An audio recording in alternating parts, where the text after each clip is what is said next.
Hello दोस्तों, स्वागत है आपका कुहू एसके क्लासेस में। और आज का जो टॉपिक लेके आया हूँ क्लास 10 का चैप्टर नंबर 5।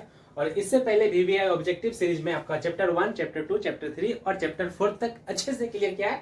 चाहे तो आप उसे जाके देख सकते हैं। फिलहाल आप एबी की ओर बढ़ते हैं। तो आज का जो टॉपिक जो हम पढ़ेंगे क्लास में वो है सार्वंतर। सार्वंतर पढ़ेंगे, उसके बाद एनवा पद ज्ञात करने के लिए सीखेंगे। कौन सा पद कौन संख्या कौन से पद में वो ज्ञात करना सीखेंगे। प्राकृतिक संख्या का योग जिसमें हम सम विषम दोनों देखेंगे। तो क्लियर है, ये सारे टॉपिक को लेकर चलेंगे, आगे बढ़ते हैं बिना कोई देर करते हुए। तो लेट्स बिगिन।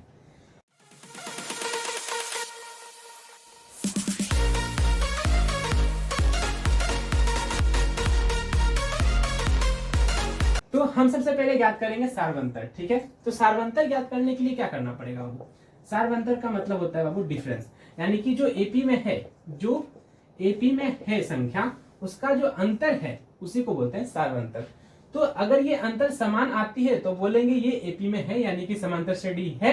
और नहीं आती है तो नहीं है। उसको ज्ञात करने का सबसे आसान तरीका आप ज्ञात कर लीजिए बड़े से छोटे घटा के, यानी कि आगे से पीछे घटाते जाना है आपको। तो 8 में 6 गया तो 2, 6 में 4 गया तो 2, 4 में से 2 गया तो 2। यानी अगर डी बराबर आती है तो आपका सार्वंतर है। 1 नंबर ऑब्जेक्टिव पूछता है, इससे 1 नंबर रख लीजिएगा। बाकी हम आगे बात करते हैं एनवा पद कैसे ज्ञात करते हैं। अगर एनवा पद पूछ ले, सेम क्वेश्चन पकड़ते हैं इधर को, 6 4 8 6 2 4 6 8 को पकड़ते हैं। अगर पूछ ले आपसे 1 2 3 4, ये 4 पद हो गए।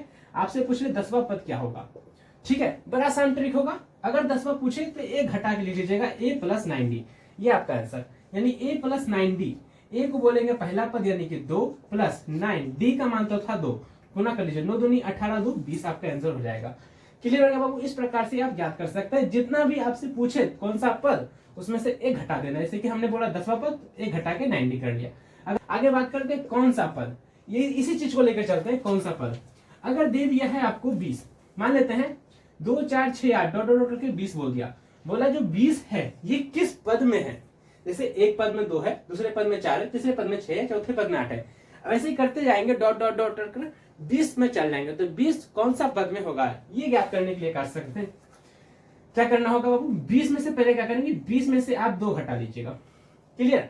बटा में क्या करना है, जितना अंतर है वो लिख लीजिए। ठीक है, अब +1 कर लीजिएगा। बड़ा सिंपल है। 20 जो गया है पद वो लिख लीजिए, 20 में से जो पहला पद है वो घटा देना है, बटा जो अंतर होगा यानी कि डी जो होगा वो आपको लिखना है, +1 कर देना है। 20 में 2 गया तो 18 बटा 2, 2 नमा 18 + 1, यानी कि आपका 10वां पद जो आएगा वही आपका 20 है। क्लियर है? सिंपल था ना। आप इस बाकी बात करते हैं प्राकृतिक संख्या के योग की। प्राकृतिक संख्या बाबू, प्राकृतिक संख्या नहीं, प्राकृतिक संख्या का एग्जाम्पल ले लेते हैं। प्राकृतिक संख्या आता है बाबू 1 2 3 4 डॉट इन्फिनाइट तक। अगर मैं बोलूं इन्फिनाइट नहीं लिखिए, हम लिखते हैं 100 तक की। 100 तक की प्राकृतिक संख्या का योग आपसे पूछा जाता है। हमेशा यही क्वेश्चन आपसे पूछा जाता है। स्टार मान लीजिए 3 का, बहुत बार ऐसा पूछा जाता है। 1 2 3 4 डॉट डॉट 100 तक की प्राकृतिक संख्या का योग। अगर प्राकृतिक संख्या का योग है तो n × n + 1/2। ये आपका हो सकता है डिट्टो, आपका सिर्फ फॉर्मूला ही पूछ ले। तो फिर अगर योग पूछता है तो आप योग बना सकते हैं। जैसे देखिए 100 आपका n होगा, n का मतलब 100 अगुना n + 1, यानी कि 101/2 50 × 100 लगा लीजिए, 5 एकम 5, 0 5 एकम 5, 1 0 आइए, 1 0 यहाँ चिपक जाएगा आपका आंसर। क्लियर है बाबू? या तो आप योग बना लीजिए या फिर फॉर्मूला पुट कर लीजिए। फॉर्मूला भी आपसे पूछता है, इससे मतलब लोग लगभग 2 नंबर टोटल। यहाँ से यहाँ तक आपका 4 6 से 7 नंबर आपका आ गया। लास्ट बचा है सम विषम। फटाफट इसको खत्म करते हैं, बड़ा मजा आता होगा ना।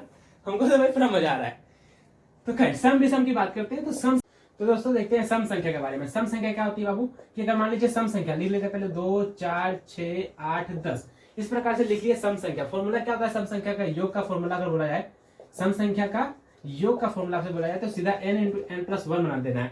n आपका क्या होगा पता है? n क्या होगा बाबू? जोड़ लीजिए, 1 2 3 4 5, n आपका 5, बस 5 × 6 = 30।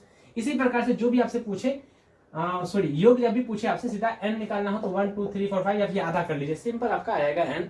और उसके बाद ये गुना कर लीजिएगा। क्लियर हो गया बाबू? अगर हम बात करते हैं विषम संख्या की 1 3 5 7, तो इस प्रकार से रहे क्वेश्चन।